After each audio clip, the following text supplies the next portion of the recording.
Hello, hello.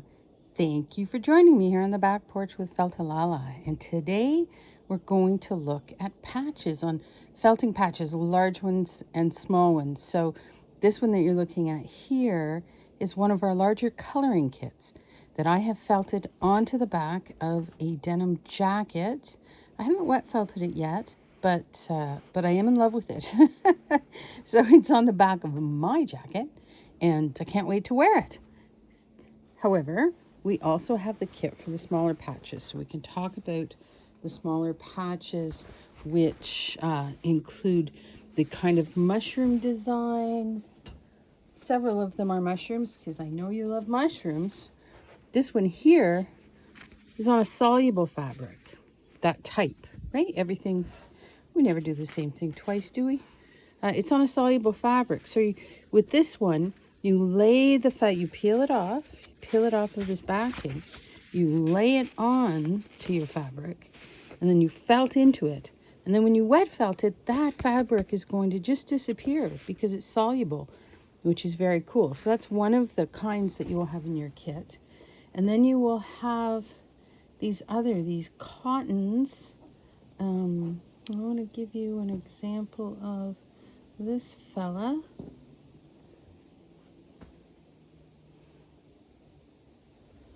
These cottons, yeah, okay.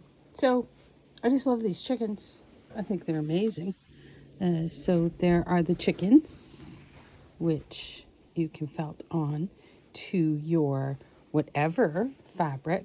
So when I do this, I lay the cotton on, and you can pin it, or you can, here, let's put it up here. I'm going to move this now out of the way so that I can demonstrate.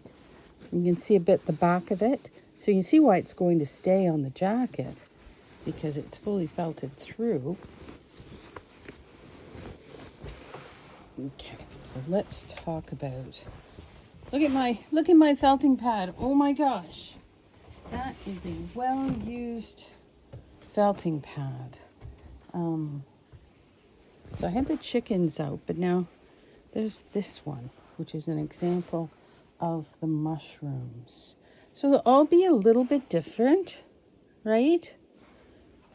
But this is the idea. So you're going to lay the cotton down onto your fabric, onto your jacket. Now my jacket that you saw has a seam up the back. Ideally, you're not felting over a seam. It's quite thick and going to be a little bit tricky, and you're going to break your needle. This lighter denim is great, but a heavier denim is fine. So position your patch where you want it to be. Like I say, you can pin it on, or you can just felt the corners first. So imagining that you're brand new to this, you will have 2 felting needles in your kit. Those felting needles have little barbs on the end of them, and wool naturally, particularly this nice fast felting Canadian wool that we use, has barbs. So when we tap, the barbs on the needle grab the barbs and hooks on the wool and entangles them either with a fabric background or with itself for our other kinds of kits. But say I put this guy here, and look at your patch. Is this too large of a patch for you? Do you want to just do this guy? If so, you can cut him out. Our patches are generally a square shape, but you can make it an oval or round just by making that choice. So a good first thing to do, though, so here I go. I'm tapping with black for that black background. And as I tap it in, I'm adhering this wool through the cotton to my denim fabric.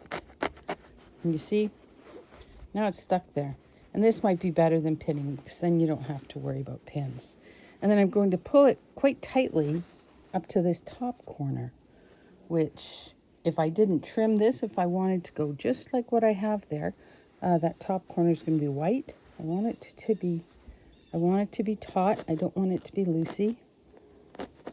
So I'm just going to use this white and use small amounts of wool, right? You don't want it to be too chunky. And you're going to have more control and better results if you use a small amount at a time. Okay, I tap that in.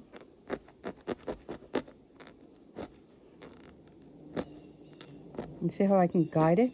See how I can guide it over to where I want it to be? I want this to come up here. So I guide it.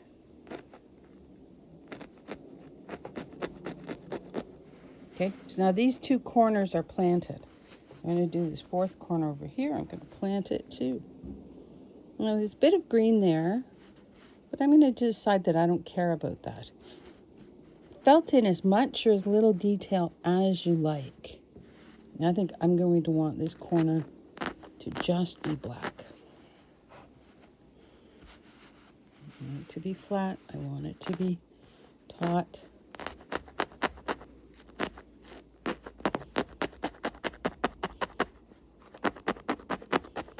I'm just tap, tap, tap, tap, tap. And then this excess here, hold this with my thumb and just pull it off. These are wonderful short fibers that you can pull off really easily. It makes them perfect for this task. Okay, so there's 3 corners felted in, and I'm going to do another black corner up here. I might keep in some of these white flowers. You can see on the top I did. And make sure that it's taut.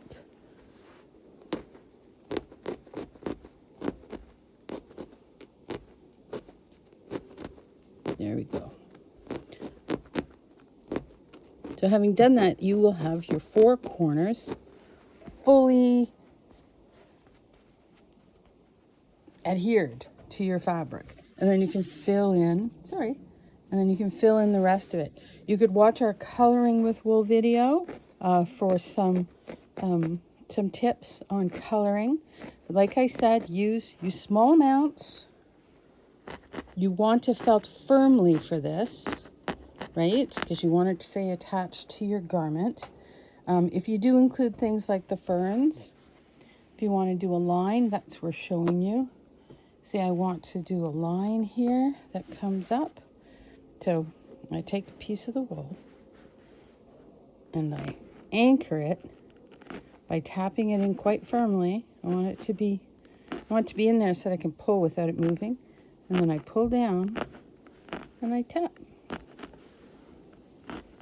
And that's the answer to doing a line. That's the method for doing a line. So you look at the colors that you have in your kit and you look at the colors that you have here, and close enough is close enough. Also, you don't have to do what I did. You don't have to do exactly what these colors are. Do you want this to be a different color mushroom from the colors that you have in your kit? Then go ahead and make that a different color mushroom. I love doing the dragonflies. I think they're awesome, but I don't necessarily do these little guys all the time. Sometimes I just felt black over those, and that's your decision, right? Do you want this little bit of detail here, or do you want that to be all a black corner? You can do whatever you want with this. Use this as a starting point. Use this as a guide.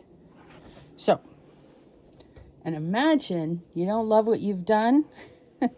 Here's another great thing about felting. You can start again. So I'm going to pull this guy up. And I could start again. I can say, okay, take 2 and try again. So here are some samples. We have the soluble fiber ones. Most of them are on the cotton though. There's mushrooms. There's gnomes and mushrooms. So I know people really like the mushrooms. I have a dolphin. You may or may not have that one in your kit. And the kits have 4. So you have 4 patches in there to do with what you will. There's the other mushroom design that is a little different. You could do that one. And this is an example if you have this one, which is a heavier cotton too. Be nice if you're for a repair job. But there's a secondary shadow pattern back in there. And I never felt that in. You'll know this one from, this is our most popular kit, right? So you can get this to do a full-size piece. And you could take that full-size piece and do the whole back of a jacket with it, or felt it onto a skirt, or all kinds of things. Or you could, it's very frameable. I have mine framed. So these are examples of them. So you've felted it all on. Let's say that you've done all of that felting. And here, we have the white and the green and the little strawberry. And I felted it, and I felted it so that it's pretty firmly on there. You don't want it to be loosey-goosey. So let's look at the back. See the back? You can see how much stabbing was done. So even just like this patch is not going anywhere. That is going to stay on my garment for certain. But we want to do a second step. We want to do a wet felting step, just to be absolutely confident that we can wash it. I would hand wash garments with felt patches myself, but I know that folks do them in the laundry once they've been wet felted. So wet felting, when we dry felt, needle felt, the barbs on the needle, like we just discussed, they're doing the work of the entanglement, right? They're meshing this together with the needle. But with wet felting, we're using agitation, hot water, and soap to further, on a very, very tiny level. We're going to make sure. I feel like I've got a little spot there that could use a little bit more wool. I can put that in. Just want it a little heavier there. To see how I can alter that? You can alter anything on your way. And remember, as always, if you have any questions about your kit, if you've gotten this far, if you felted it and you feel like you want me to have a look at it, just drop me a line and we'll arrange a time. We'll go on a video call, and you can ask me questions, or I can give you my advice about what you've done. You have my contact information in with your kit. Okay, so that is firmly on there. So how do we wet felt? We're going to take a piece of towel, a towel. Here comes the towel. All right. And then on that towel, I have laid a bit of bubble wrap. And then I'm going to put my garment, right? So this, you're not going to, don't get confused here, you're not going to take the cotton piece that I've given to you and felt that onto something that you're then going to put on the garment. You're putting this right on your garment, right? The pattern that I've given you goes directly onto your jacket or your shirt or your skirt or your whatever. So this is my garment. This is bubble wrap. My garment with the patch section on it. Maybe it's a pair of pants. And then on top of that, you have in your kit this piece, this gauzy piece. We're going to put the gauzy piece on top, and that's just for the initial felting. That is going to make sure that the fibers stay in place. I mean, they do this when they do that kind of wet felting with those long fibers and the silk fibers, and everything's kind of loosey-goosey. It is not as firm as this needle felting is, but you know what? Better safe than sorry. Then I have got in here hot water and dish soap. Simple enough. I'm sure you have that around. You can buy these little squeezy balls that squish the water onto them, but I don't think that's necessary. I just do this. And then it's like playing at the water table. Get it wet. Get it wet, wet, wet. Then I'm going to take another piece of bubble wrap. I don't know why it's bubble wrap, to be perfectly honest with you. I'm just going with what folks do, and they're really big on the bubble wrap. Maybe because it's a knobbly surface. Maybe that's what does it, but okay, bubble wrap it is. And I'm just going to rub this.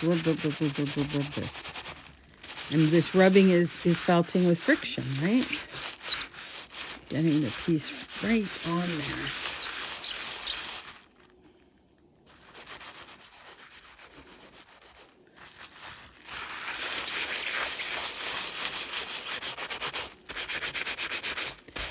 When we felted the fabric, those fibers into the fabric, we really made a combination fabric, didn't we?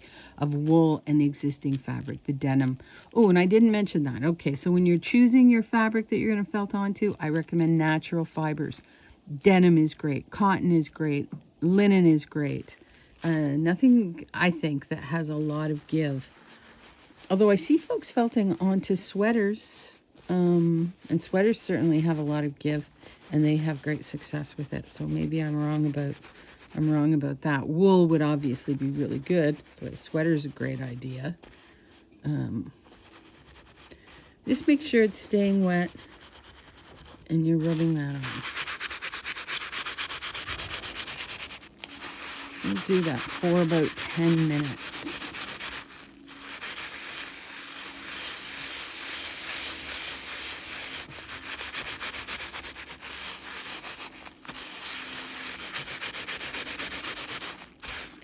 And when you've done that for about 10 minutes, then we're going to peel that up and see how the pattern has stayed in place. It all looks very good. All looks very good. Then next step, I do it 3 different ways. Just want to make sure that we're doing this as firmly as we can. So a bamboo mat is great. I think mine is a placemat. I think a sushi mat would be awesome. So I'm just going to drop all of this onto this mat. I'm going to roll it up. You could also, if you're doing a larger piece, right, like my jacket, when I do my jacket, I'm going to roll it onto a piece of dowel, so that then I can roll like this. You see people putting it on things and then putting a pool noodle on it. It's just a matter of being able to roll, to really effectively roll it. The more we're able to agitate it, I think I should get it wet again. I'm going to get it a little more wet. We need to be able to agitate those fibers and create a really firm new fabric, right? They need to be completely melded as a new fabric when you're done. So when you do a pinch test, so when you pinch it, you're not pulling up wool fibers. So just rolling this and rolling it. And you want to do this again for about 10 minutes. So imagine that I have done that.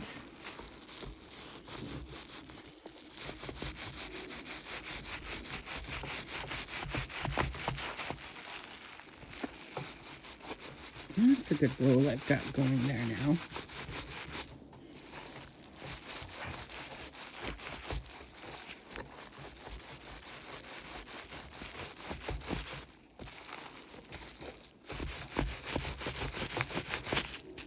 Okay, so when you've done that for about 10 minutes, give it a pinch test. Make sure that you've got the fibers firmly on. Then give it a really good rinse. Get all that soap out of there and let it dry. And when you've done this part, if there are sections that you feel like you want to alter, you can always, again, felt over them and change them a bit.